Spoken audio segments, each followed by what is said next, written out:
Good afternoon, everyone, and welcome. So I'm Richard Donetto, Chief Exec of Change the Race Ratio, UK's leading campaign to increase ethnic minority representation on boards and in senior leadership teams. So welcome to everyone, to our signatories, and to those joining for the first time. It's great to have you here. And today I'm joined by a stellar lineup of experts, change makers, and I'm very humbled to say, friends. And for those of you who regularly attend our events, you'll know that we've learned a lot from each other, shared a lot of information about data collection, increasing disclosure rates, and how to do your first pay gap report. But today, we're shifting the focus to say, now we have good data, as we know many of our signatories do, above 80% disclosure rates for the vast majority. The question we want to get to is, how are we using that data to drive decision making, to get great insights, and to reduce inequalities? So joining me to unpack that are Joe Stansfield, founder of Inclusioneering and a former People Analytics Director for FTSE 100, Paul Modley, Director of Diversity, Equity and Inclusion at staffing firm AMS, Devi Virdi, Group Head of Diversity, Equity and Inclusion at Centrica, and Dr. Fatima Tresh, Diversity, Equity and Inclusion, Inclusiveness Strategy and Implementation Lead for EY. But before we get started and hear from our fantastic panel, I just want to remind everyone that this week is Race Equality Week. Organised by our good friends over at Race Equality Matters, this year's theme is Listen, Act, Change. There are online events throughout the week. I recommend you check them out. The website is raceequalitymatters.com. And it's full of information and a real suite of resources to help you, your colleagues, and your senior leaders to listen, act, and change. And finally, I want to share an exciting development from Change the Race Ratio. Once again, we've joined forces with mentoring experts moving ahead, and we are the race and ethnicity partner for their world-leading cross-company programme, Mission Include. And we've joined fellow campaigns, Valuable 500, Age of Relevance, 30% Club, and more, to help to deliver a really impactful programme that aligns with your holistic approach to ED&I.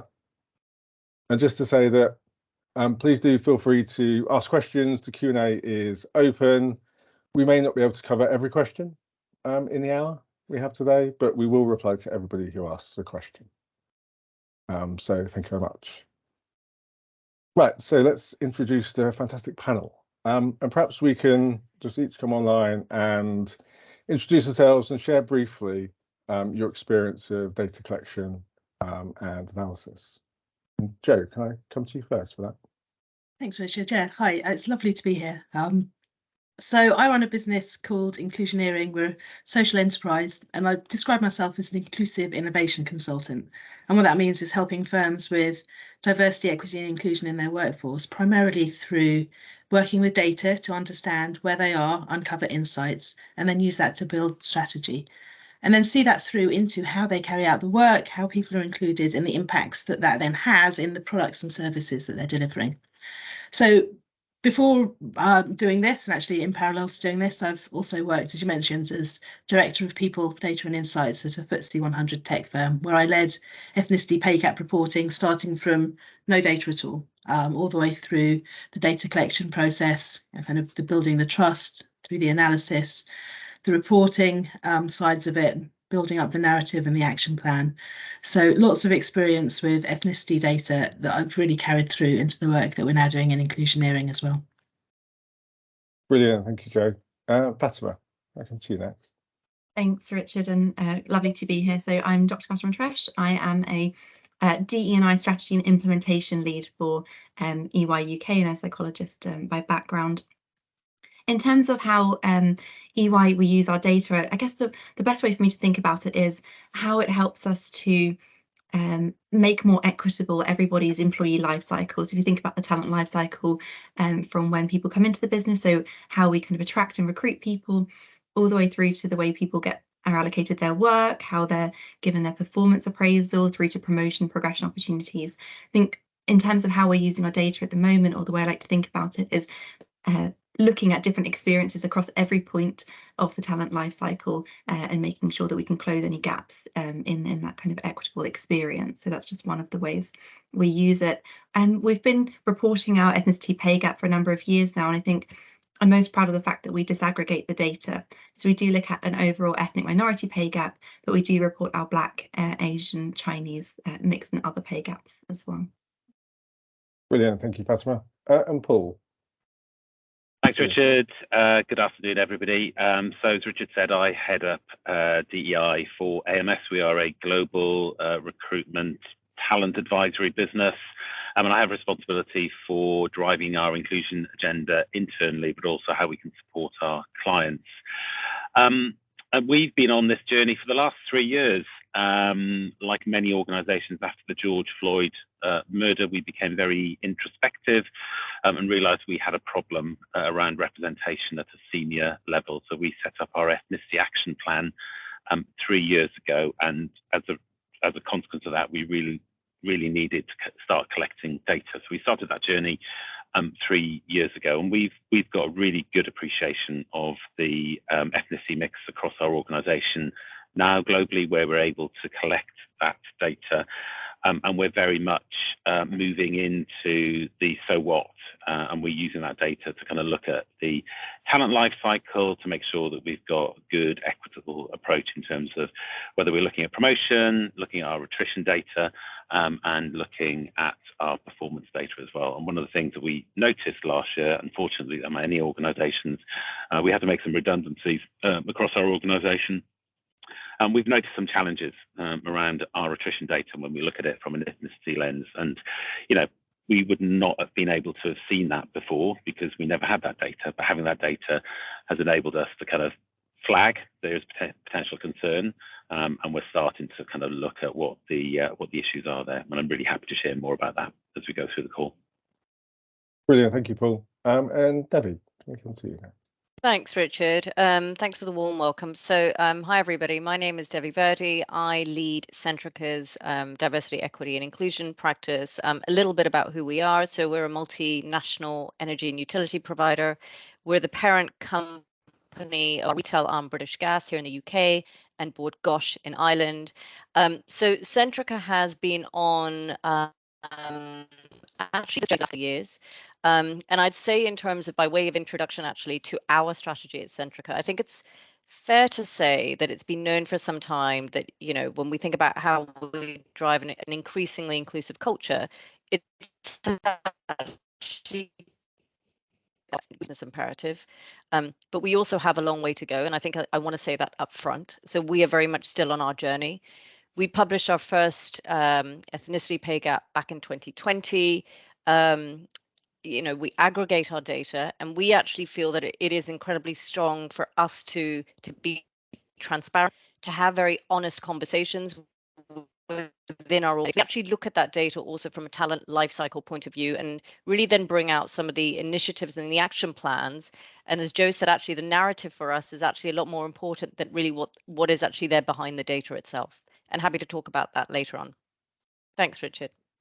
Brilliant, thank you everyone on the panel. I think we'll all agree we've got a fantastic range of skills and experiences and some people doing some really great work. So I'm excited about the conversation we're going to have. So Paul, I'll probably come to you first on this one, but just thinking about some of the points you picked up as you've started to develop the data, what new skills have you had to bring into the team, or perhaps teams and departments you've had to access that you wouldn't have done before, to really, you know, get the insights and data that you need?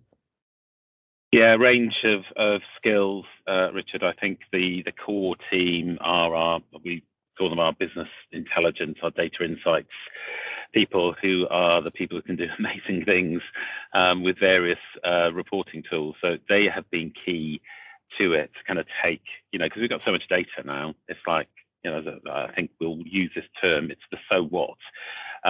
What does that mean? And I'm really conscious that when I take data we have a quarterly DEI board that's chaired by our chair and our CEO. They like the data, but they clearly want to know what does that mean, Paul. So kind of working and partnering with our business intelligence team has been really critical, and working with them, so I can tell the story in terms of what I want to see, and then they can do the analysis and pulling the insights together. So the relationship with our sort of BI team has been incredibly important. But I guess before that, some of the other departments have been really important to my journey. Is our data protection team and our compliance team, particularly as a global organisation, really understanding what we're able to do in certain jurisdictions, what we can't do. That and I know Richard, we've had lots of conversations about this. It feels like in the last couple of years, but that's really helped shape where we are today, and be very confident about the data that we're collecting and how we're taking that forward. And then attached to that, our kind of legal team as well. So we have a small people legal team that kind of partner with me again around some of these jurisdiction challenges. When we go into new countries in different parts of the world, and I just have no idea, what we're able to do. So kind of working with our legal team and our data compliance team around, what is possible. So those early relationships with legal, data compliance were incredibly important. But lastly, it's been the business intelligence, the data insights team that have helped us to really tell the story around our data. And Fatima, I know we talked about this, didn't we? And the fab teams that you've got at EY. Yeah, absolutely.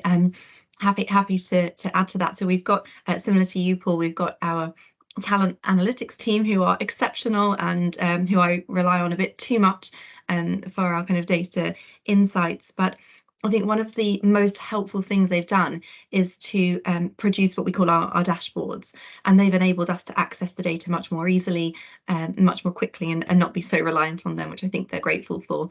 But that means we've got dashboards that help us to look at representation, how that changes across the business and the different parts of the business. And we've got dashboards for all sorts of talent data that you wouldn't necessarily assume would have a DE&I lens to it. But of course, once you apply that diversity lens, you can really start to see how people's experiences might be differing. So we've got dashboards for kind of employee engagement survey. We've got dashboards for things like people's feedback experience, because that's an important part of our kind of performance management process. So I think making those insights more accessible to the talent and the DE&I teams also helps to make other teams and groups more accountable outside of DE&I. So they're not just accessible to my team, who can go in and tell parts of the business how they're doing, but when broader talent groups have access to that information, they can almost drive that the change that's needed as a result of that data kind of by themselves, and I'm more likely to then partner with them on that. Brilliant, thanks, Fatima. That's an interesting point, isn't it? That both the qualitative and the quantitative data are kind of layered across each other.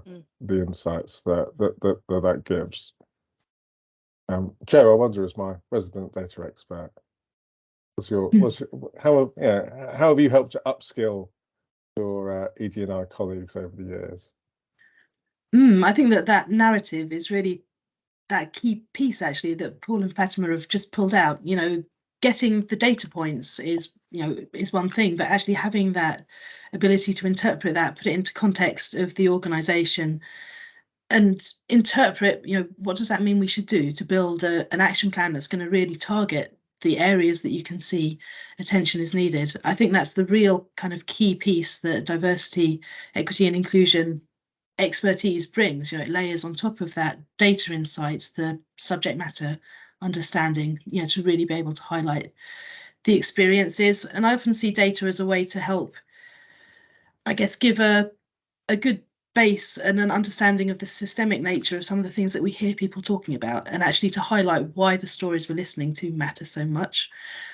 So something that really reinforces the stories and the narrative and the experiences that people are having. Brilliant, thanks, Joe.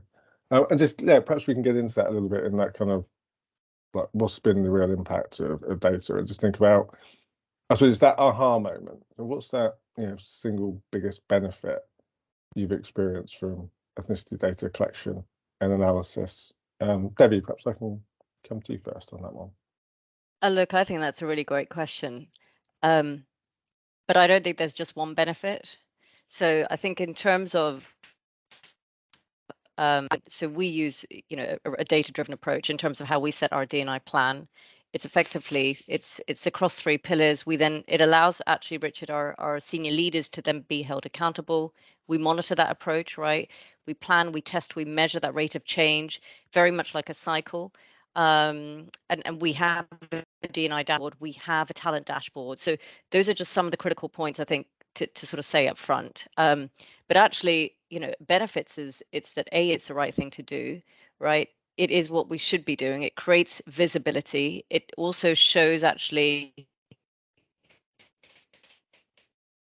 and I think the other thing is actually for us, it talks about how we pay our people fairly, right? Particularly from when we think about the ethnicity piece.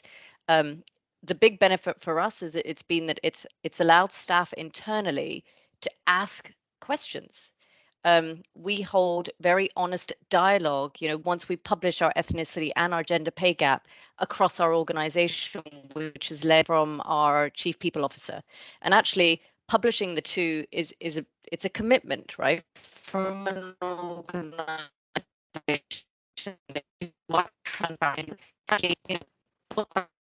we take this topic seriously. For us, actually, it was reflected also in our engagement surveys, in fact. So, counter that up altogether. I think when we look at specific ethnicity pay gap, we also now see, which is what we've just done coming up for this next pay gap, is we're looking at both Asian and our Black population, and we can see how we are more highly represented in parts of our audiences. We also know where our gaps are, right, from a perspective. So we know that we have less senior Black leaders, right, within certain communities within our organization. That allows for actions that we know we need to drive, particularly in our talent life cycle. So going back to what we were saying, you talked about positive, what are the outcomes that we've seen? Apart from driving honest conversations, that's actually the disclosure rate, right, of colleagues declaring their ethnicity.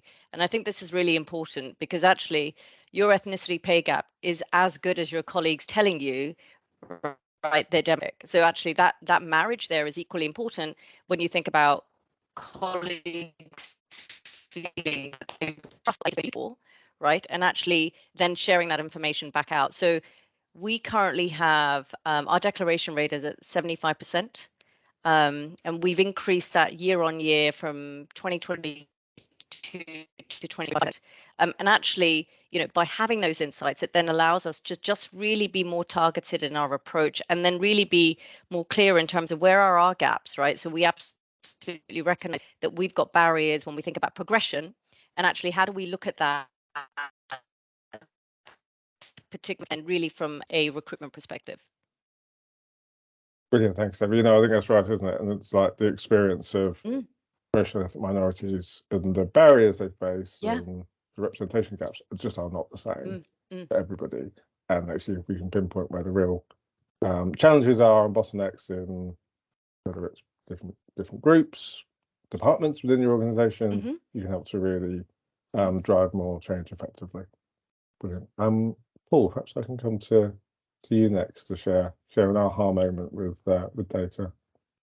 Yeah, there's a couple of examples I'll reference. So when we set our ethnicity action plan in 2020, only 4% of our global leadership community, our sort of top 250, were ethnically diverse. So we knew we had a problem. It was woeful.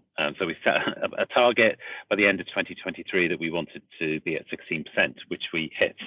And so, yeah, big sort of kudos to us for doing that. But when we kind of digged into the data, we noticed there were some problems, and the UK as a region for us was a big problem.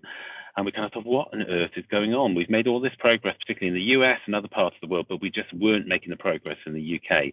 And it's only when we started to kind of look externally in our sector and kind of use the ONS survey, looked at the kind of the availability of ethnically diversity in our sector, we realized actually we have a problem in our sector, in our sort of recruitment sector.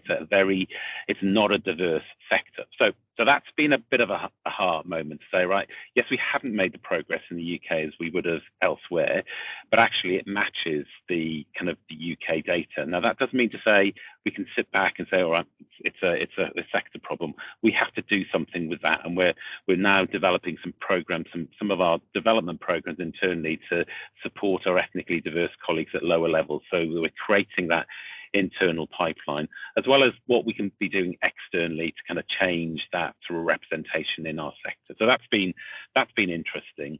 The other interesting thing is recently we've been able to look at our employee feedback mechanism, our survey. We do it twice a year now. In our last survey, we were able to look at the data from an ethnicity lens. And again, from a UK perspective, we've noticed that for our Asian colleagues and our Black colleagues, the numbers who have had their say is much lower than the rest of the UK population. So there's something going on there that we're looking at. We're running some focus groups now with representatives from not just those groups, but from the whole of the UK to understand why the numbers of our Black colleagues and our Asian colleagues was actually significantly lower, who wanted to have their say, who wanted to participate in the survey. Now, we wouldn't have been able to have done that, previously, but having that data in place now has really enabled us to start to dig and understand where there are particular issues and challenges. Brilliant, thanks. And Paul, there is a question coming along the wires, which I think is absolutely spot on as a bit of a follow-up to that. The 4% to 16% in 3 years is just hugely impressive. Mm. What one or two things that you did really helped to turn the dial on that and get that huge increase? I think having David Lee, our CEO, and Rosaline Blair, our chair, completely committed to it. So they stood with me. It wasn't my target. It was a business target. So they took ownership for it. And then that was pushed through our exco and to all of our senior leaders who were hiring other senior leaders across the organisation. So I think that was the key thing. It wasn't a DEI target. It was a business outcome that we measured, and we reported to our board on it and to our investors. Yeah, that leadership, responsibility, and accountability. Yeah, I think it's totally hugely powerful, isn't it? Yeah.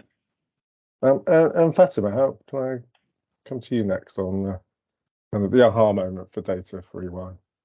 Yeah, thanks, Richard, and thanks, Devi and Paul, for your thoughts on this so far. I think it's interesting. Is there one aha moment? I think there's lots of them when you're doing DE&I work, and I think what's been really helpful for us is challenging some of the narratives or assumptions that aren't necessary, that can be harmful, not intentional, but about just women's experiences, ethnic minority experiences in the business, why we might see the outcomes we're seeing. And I think if you don't have the data, you can often jump to a conclusion, but having the data enables you to have really robust conversations about the reasons why we might see kind of lower rates of progression or things like that, particularly when you kind of join the story up. So I think not necessarily just one aha moment, but lots of them, particularly as you see nuances across different areas of our business.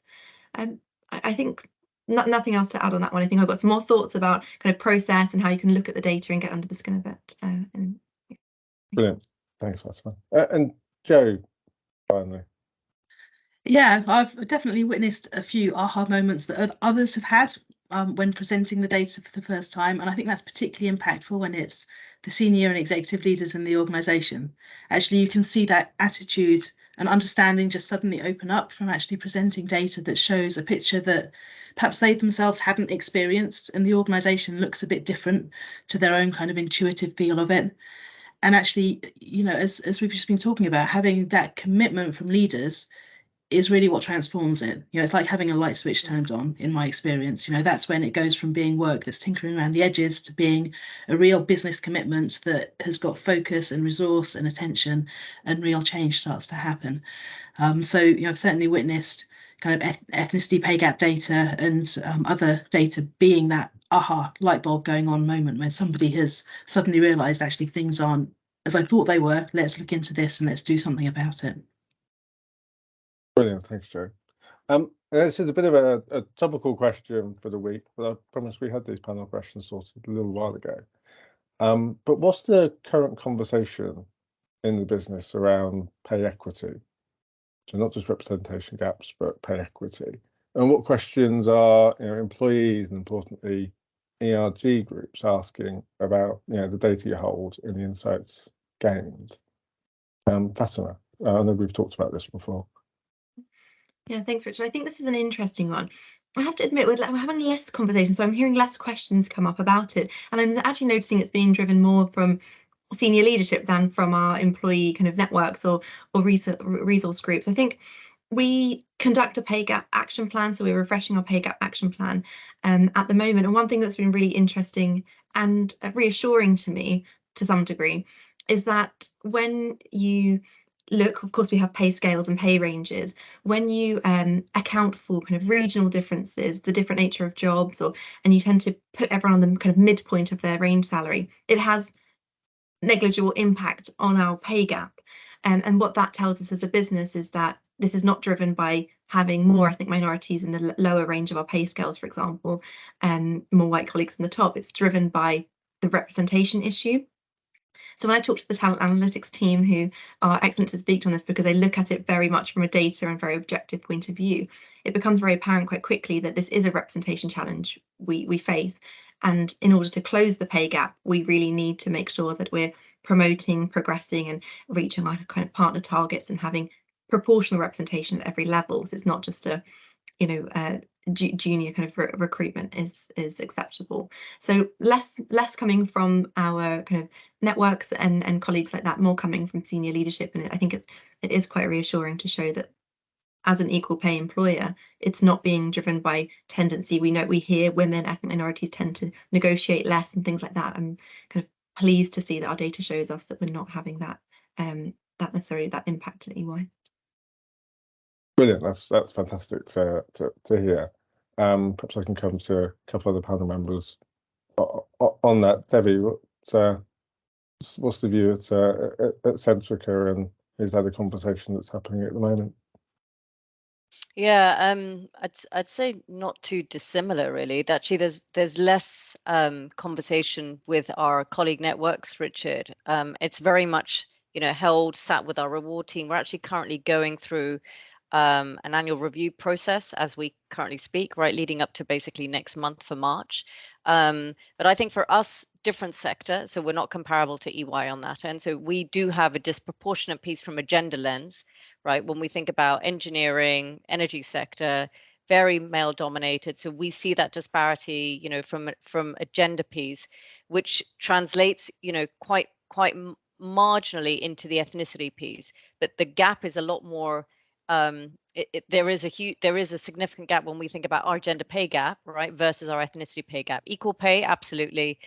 Talked earlier on compare ratios and the midpoint, right? So we're very clear in terms of our reporting, but we know that actually we have a very large male population in our engineering workforce. And when we think about that gender lens piece, it is about how do we support more women to ask for pay increases? Because we see that also when we are having performance conversations, right? And we're measuring that as well in year on year. So I think there's a bit of work that we know we've got to do there.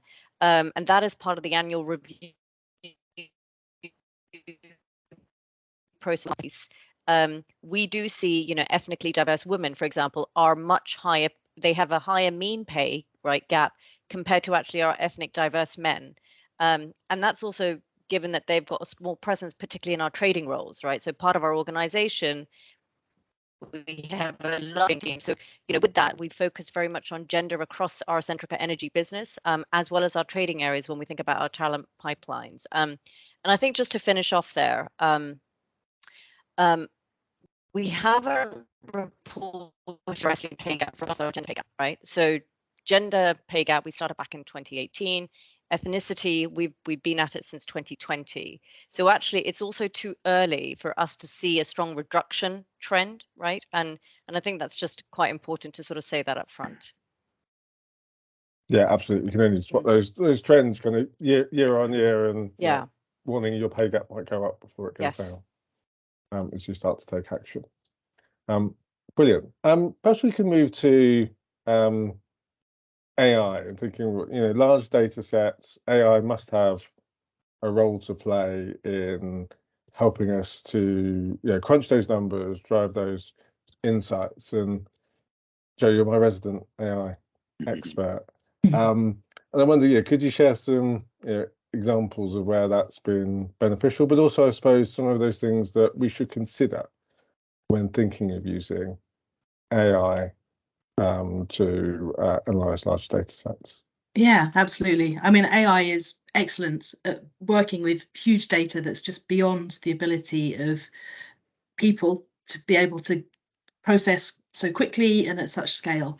So, AI is particularly adopted, I think, in recruitment. So, Paul, I'm sure you come across a lot of AI tools in what you're doing to be able to sift through huge quantities of candidate CVs, for example, or to carry out one-way interviews and do some initial pre-screening on candidates, just to help that pipeline of candidates come through become much more manageable for the recruitment teams. So it's really great for kind of the efficiency and the scale, especially where there's lots and lots of data involved. And we're beginning to see AI tools emerging that are really focused on removing or at least reducing bias in the process and to try and make things much more equitable and fair. I'd really put a big caution around using AI though. AI isn't superhuman intelligent. AI has learned from everything that people have done. It's learned from history, and actually removing bias from a system is far from a straightforward thing to do. If a person doesn't know how to do it, the AI doesn't know how to do it either. So be very wary on the tools that claim to have a magic cure and there'll be no bias there, because that just isn't the way that it will actually be working. So, really with AI, I think what's very important if you're adopting it to help scale out your processes and be more efficient is to make sure that you are doing this very much with experts using it. So your data analysts, your business insights are essential oversight of that AI to make sure it's operating properly. So don't be tempted to see it as the quick, easy tool that you can give to the intern and anyone can use it. Actually, that human oversight really matters. Always worth remembering as well that the equalities law still applies. Like if your AI turns out to have discriminated against somebody, your business is still liable for that. You need to have proper oversight and control of it to make sure that you are actually still compliant with all of the expectations of the Equalities Act. And actually, we're seeing new regulations coming into force as well in the EU.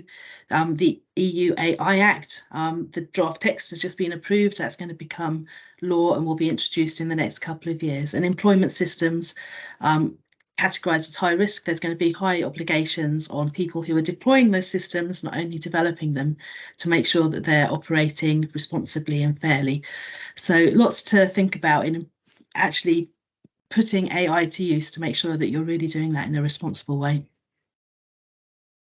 Can I just jump in, Richard? Yes, yeah, absolutely. Just to build on the point, I think, Joe, you are right. I think the pace of change in the recruitment sector, talent acquisition around AI is scary.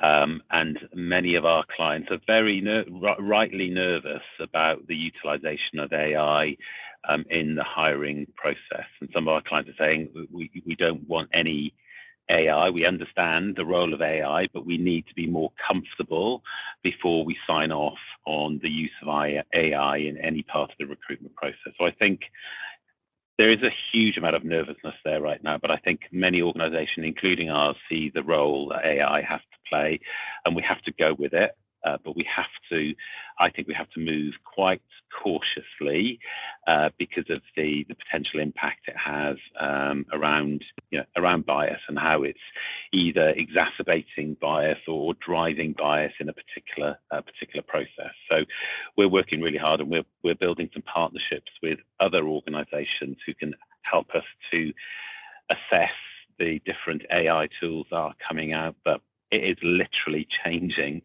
day by day and region by region. So the potential is huge, but the caution required is very necessary, I would say. Brilliant, thanks. And I suppose a subset to that is that how are people keeping themselves up to date on, well, what questions should I be asking of the provider? Who should I be involving in the organisation? Because it is such an evolving piece that you can you can think you're on top of it one moment, and then 2-3 months later, actually, it's all moved on. Mm. How are you Absolutely. finding you're keeping yourself current?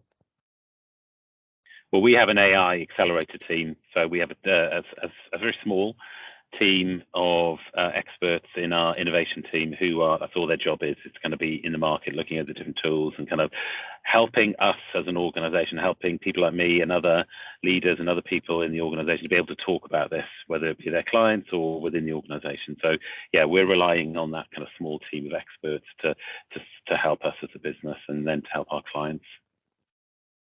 And I think procuring the AI systems is such a crucial piece, to make sure that they themselves have developed it in a responsible way, but also are giving you the tools to be responsible with it. So actually having the capability in place to be able to monitor it, what it's doing, to be able to set some thresholds, to understand and have it flagged up. Maybe it hasn't operated as you'd hoped it had to. So to be able to identify that and then to mitigate any of the outcomes of it. So having all of those technical controls, but also building some organisational governance around it and accountability for it is also really important. Brilliant, thanks, Gerald. I know you shared some brilliant tips on starters for AI governance with us at the previous session, so we'll make sure we send it out to people on the call today. Devi, did you want to come in? I was just going to say, off what Paul, you've just shared, I'm part of a working group here, on AI ethical framework. And actually, Joe, we're absolutely at the point when we talk about governance and actually what does that look like? You've got key stakeholders in that. I mean, they're all internal, and it's not moving at a fast, it's not rapid pace, which actually surprised me. But actually, I think the word that you used, Paul, is about being cautious. And that's exactly, I would say, where we're at, right? And actually, what does that look like? And because I'm not the expert, right? So I think it's also being mindful that knowing what your roles are, and for those on the call, if you are a D&I lead or if you're a recruitment head, or you're in the talent space, but actually, yes, you have to add value, about the steering group, and actually how you can then support. So I've given my 2 pence worth, but a lot of that is basically going absolutely to your point, Joe. Biases do exist, right? And they will exist in a system. So it's absolutely understanding that when we think about a governance, how do we make sure we can do that to the best of our ability here? Brilliant, absolutely. Brilliant, thank you. Great. And let's talk about, we talked a little bit about the intersectional nature of ED&I and of workforces. And I think businesses are starting to recognise that importance of intersectionality, and we're not just talking about the protected characteristics, but obviously we're now measuring things like social mobility, which is fantastic. But as we get that more of that data and the analysis, how are we using, what methods are we using to kind of refine and capture that more nuanced experience of I'm a ethnic minority middle-aged man with a disability, for example, to really better understand our employees and the barriers that they face. Fatima, I know we've chatted a bit about this and the work that EY are doing. Yeah, thanks, Richard. I think DE&I can be very overwhelming, and I think the increasing access that we have to data can make that kind of even more pronounced. So sometimes, I mean, when we're looking at we have an infinite number of identities. We talk about the protected characteristics. That tends to be where organizations start. But when you look intersectionally, you can get really into the detail of this, and then we almost lose sight of what we're trying to achieve. So one thing, I guess, to just give an example, a few years ago, when we set our earlier DE&I strategy, we had a differential focus on race and gender, recognizing that was where we had the best quality data. And since then, we've made significant progress on both, and we've kind of broadened out that strategy to accelerate diversity in all forms.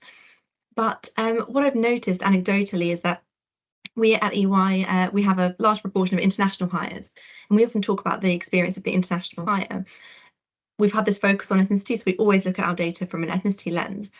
And I suppose I had a bit of a hypothesis about were the experiences of our ethnic minorities in international hires, was there any intersectional kind of perspectives on that? Because we're looking at these as two distinct groups, but we know from our data that a large proportion of our international hires are ethnic minority, not in the country which they may have come from, but in the UK context. So I didn't want to look at absolutely every single kind of piece of data we had intersectionally. I just thought about, let's start with employee experience. So I started looking at our employee experience data from an intersectional perspective on ethnicity and international hires, knowing that there was an overlap in that group. And it's really interesting. So we've talked about ethnicity for a number of years. Our ethnic minority population, of course, we got more mature. We started disaggregating that data, talking about the experience of Black colleagues, Asian colleagues, Chinese colleagues, for example. But those identities and groups in and of themselves are not a monolith, they're not a homogenous group. We have Black colleagues who would identify as Black British in-country hires. We have Black colleagues who are international hires as well, who may not identify as British, for example. And what my data was showing was that the experience of that group was different depending on their cultural background, depending on whether or not they're an international hire.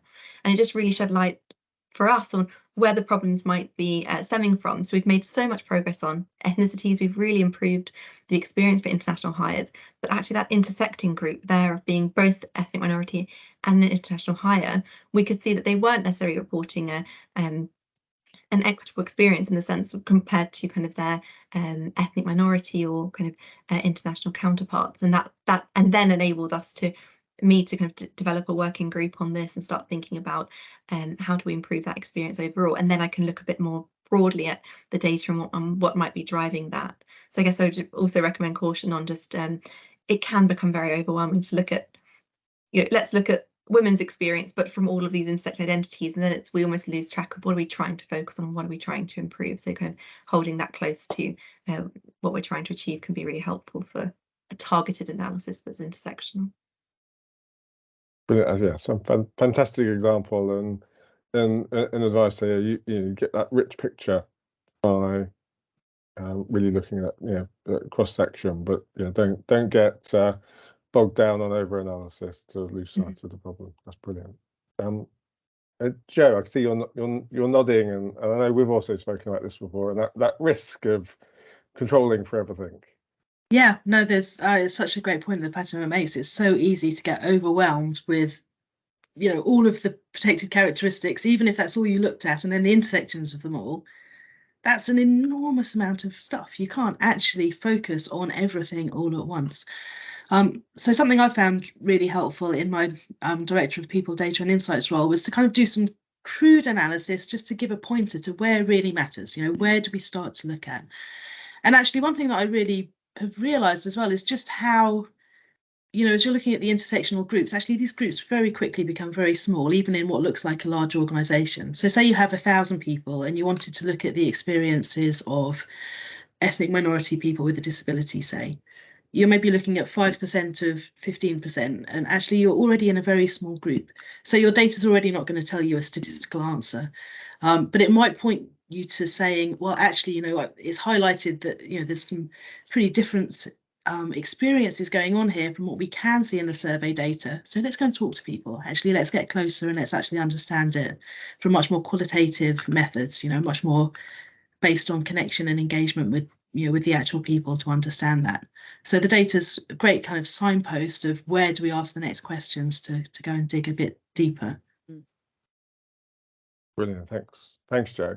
And Paul, you touched a bit about this on the initiative that helped to drive that swing from 4 to 16% being your board and Exco. And I wonder, we talked a little bit about, I suppose, the push up from ethnic minority colleagues to want to drive change. But what's the pull down looking like? What are the board and Exco looking for in that data dashboard for an ED&I to help them to better understand race and inequalities? Or are you having to push it and say, look, this is what you could have. What else do you need? No, what's that discourse like? There's definitely been a bit of push. There's definitely been, if you think about in the last 12 months, us taking data to the board, so we can now report on this, and having conversations.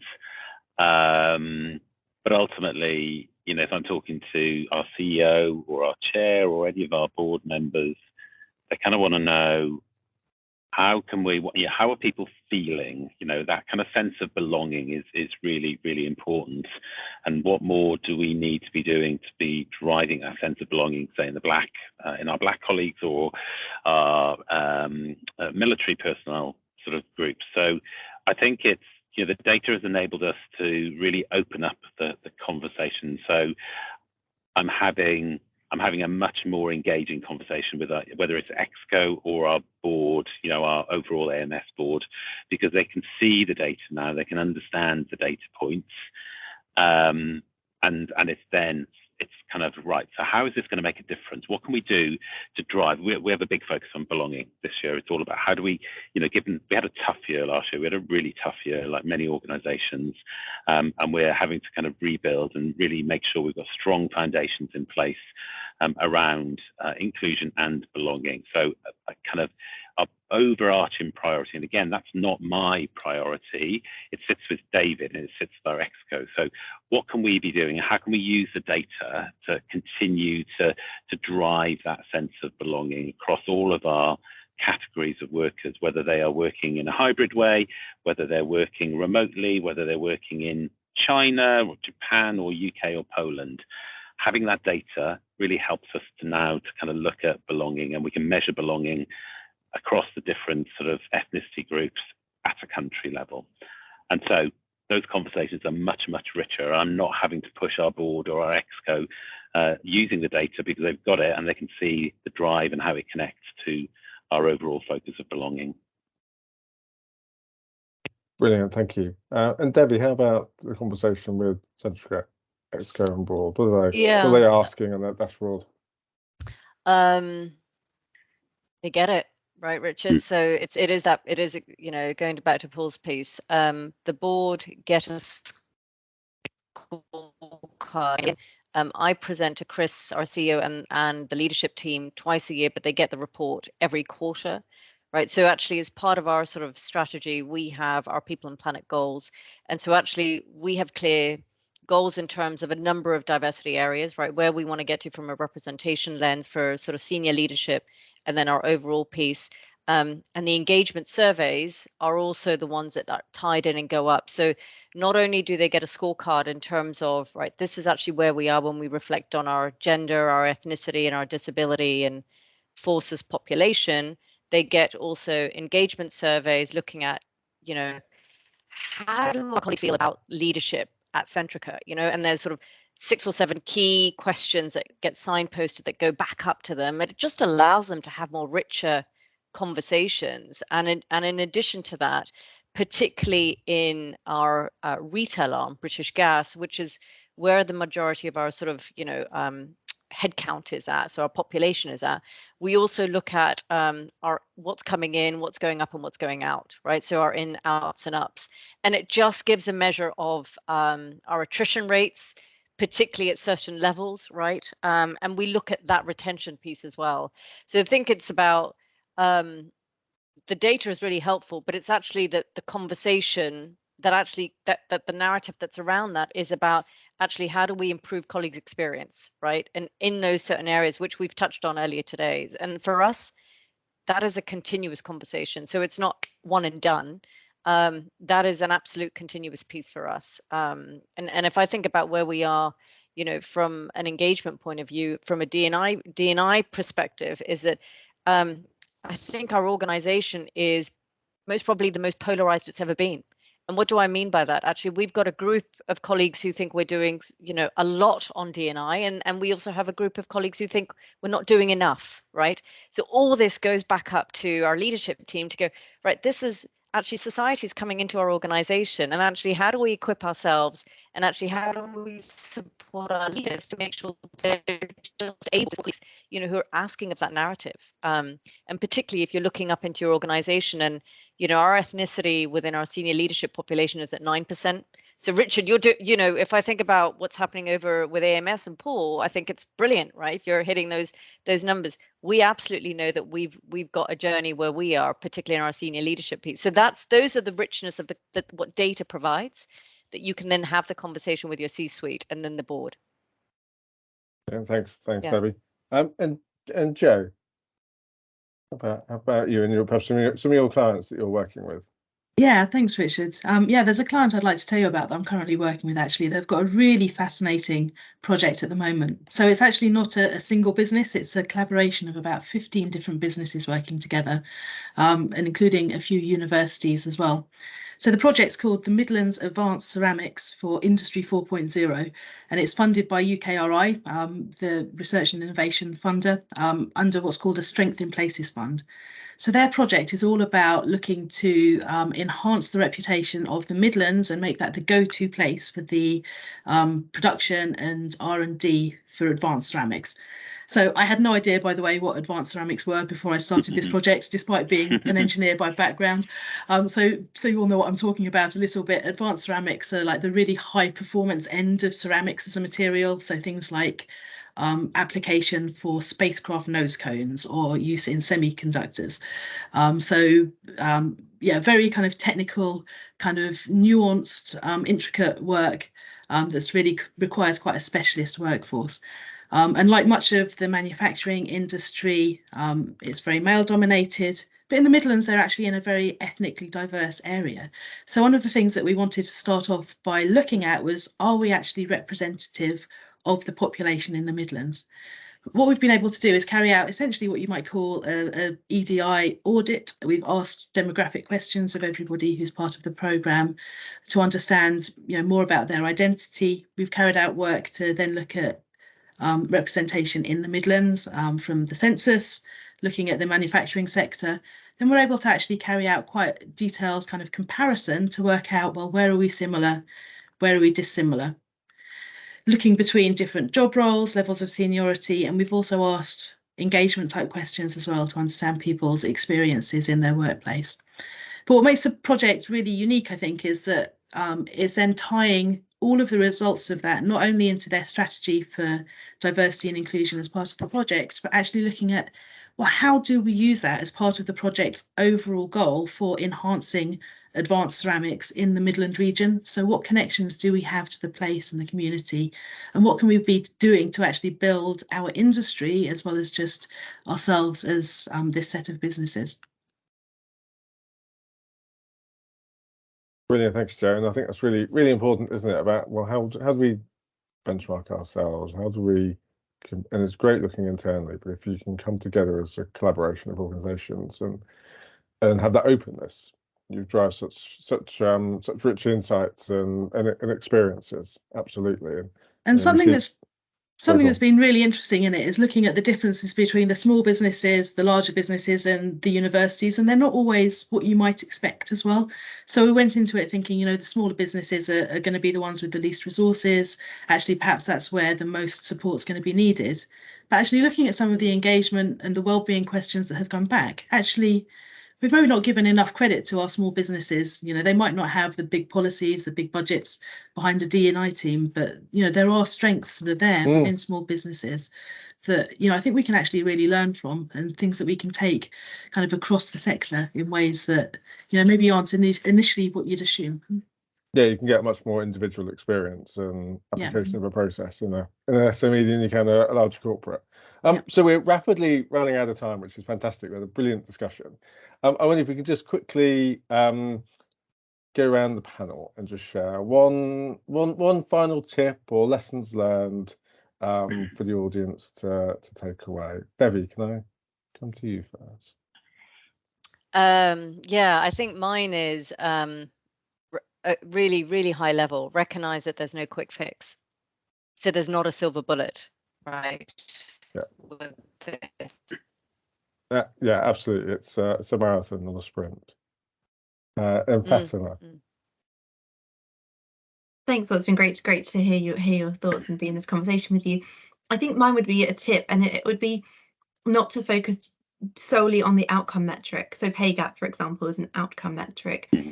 Your recruitment numbers, who you're bringing in, is an outcome metric, and to really, where you can, focus on the process metrics where you have access to that data. So you might be lower than expected on your ethnic minority recruits, for example. That doesn't tell you that ethnic minorities are not attracted to your business. It just tells you you're not recruiting them. So when you look through the process, you might find that ethnic minorities are less likely to make it into your shortlist, for example. So a process can really tell you where to target your interventions and initiatives. And that would be my tip, my closing tip. Thanks all. Fantastic, Fatima, thank you. And Paul and then Joe. Yeah, I talked a lot about senior leader engagement, but I think going forward, one of the potential misses for us in the last 12 months is that we've not spent enough time kind of playing back to our employees. So thank you for everything you've done in terms of providing us with your data. This is what we're able to do. These are the things that we're finding. And I think we mustn't lose sight of that. And certainly it's a focus of mine in the next 12 months to probably over communicate to our employees on all of this. Brilliant. I think that's absolutely spot on, isn't it?